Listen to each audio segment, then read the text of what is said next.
Today I'm going to show you how to tailor your chainmail armor so that it will fit more comfortably over your body when worn, so it doesn't pull tight over the shoulders or hang loosely at the end of the sleeves. You know, just fixing little things like if you just make like a straight square sheet and then roll it into a sleeve, it won't necessarily fit really well over your arm. I mean, it'll fit, but it'll hang all loose and stuff on the ends. So this is how you like taper the sleeves or expand over the shoulders so that it, you know, doesn't pull too tight when you're moving your arms around. But before any of that, the first thing I had to show you is how to add to mail a different way than what I showed you, because before I showed you how to add this way, or horizontally as I call it. But today I'm going to show you how to add to the mail going vertically. So, like, you see how these rings are all leaning in one direction? Well, obviously to add to it vertically, you put rings through every two rings, and you make them going, eventually they wind up leaning the opposite direction, because you see how the rings go like this across the whole pattern. So, I'm not going to show you how to do that, but it's pretty obvious how to do it if you just look at chainmail, and it's easy to tell. But the first thing I'm going to show you today about contracting and expanding your chainmail is what I call a horizontal expansion. And what that means is I'm going to make the chainmail go this way. It's going to expand out this way as I make it. So, the way you do this is, it's pretty easy actually. You add a ring where normally wouldn't be one, and that adds a whole new row of rings to, like, just, it makes it so that you have more rings to work with when you make the next row. So all you do basically is you take, let me get my pliers ready, you take your ring, your open ring, and you put it through in between two of these rings. So, like, just put it through here. Goes through like that. Let me close it. And then basically what it does is it adds this extra ring right here. Let me show you close up. There's an extra ring there. It stands out right now, but when you add to it and the chainmail hangs, it won't be very noticeable. But what it does is it adds another ring to this row, so when you make the next row, it winds up being one ring wider. And the thing about expansions and contractions is you want to spread them out so that they're not all bunched together and make it really, really obvious as to what you're doing. So, that's how you do that. And this is actually a piece of chainmail I'm going to use for something, so I'm not going to leave these rings in here. But the next thing I'm going to show you is how to contract this whole row inwards to make one less ring.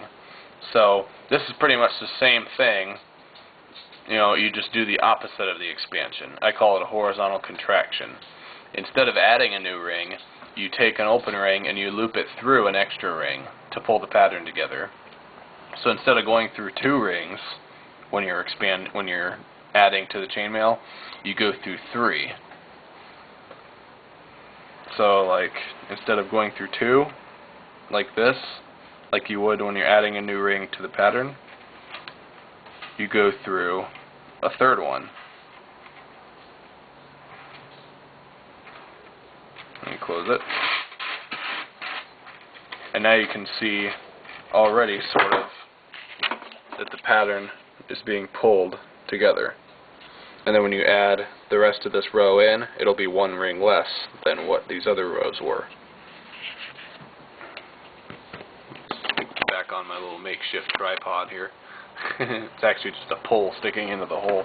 But anyway, that's how you do that. And now the next thing I'm going to show you is the only other kind of contraction that I know about is called whole row contraction. And what it is you see how these rows are going like this, how there are these big rows of rings. Well, you're basically taking one of these rows out and pulling two rows right next to each other. So what you do to do that is you take one ring. I'm going to work with this middle ring since it's obvious. You take one ring out of this, this lowest hanging row. Take the ring out. That. Now there's a hole there. And now you take this ring, and instead of putting it through these two, you put it through these two. So you go down through that one, up through this one, and then you close it.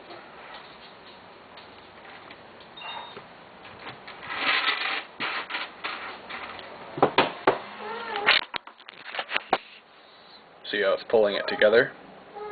So now this row is gone, and these two are right next to each other. So when you continue down, you'll have one less row, one less vertical row anyway. So that's the only other kind of contraction I know about for making your chainmail smaller. And the way you use this is it's essentially just pulling, because the armor hangs this way, it's going to be pulling the armor upwards this way as you expand in this direction. So yeah, that's basically all the expansions and contractions that I know of that I actually know how to do for tailoring your chainmail. So I'll show you more, probably I'll show you after this video. I'll make the 90-degree joint video like I was meaning to show you before, and then after that I'm probably going to go into showing 6-in-1 maybe, but 6-in-1 is pretty easy. It's almost the same as 4-in-1, but and then I'll probably go on to showing how to make chains and jewelry and stuff. But anyway, this is the end of this video, so we'll see you next time.